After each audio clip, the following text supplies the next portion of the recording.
Hello friend, good morning. मैं हूं Akbar Ali Ansari and you are watching Akbar Ali Ansari vlogs on YouTube channel.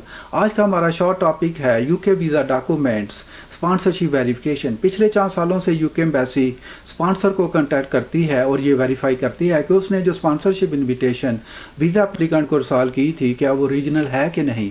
बाज़ औक़ात यूके एम्बेसी आपकी वीज़ा एप्लीकेशन का फ़ैसला करने से पहले स्पॉन्सर से कांटेक्ट करती है, और बाज़ औक़ात जब वीज़ा एप्लीकेंट जो है यूके से वापस पाकिस्तान में आ जाता है तो उस वक्त वो यूके स्पॉन्सर से कांटेक्ट करती है और ये मालूम करती है कि जो वीज़ा एप्लीकेंट है वो यूके में कितना अर्सा रहा, उसने यूके में कहाँ कहाँ रहाइश अख्तियार की और उसने यूके में और कौन सी एक्टिविटी की।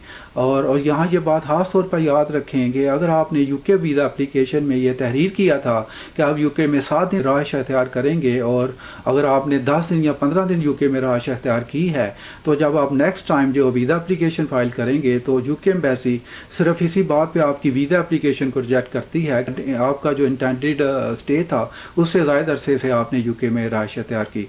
So keep in mind. Thank you very much for watching this short video. अल्लाह हाफिज़।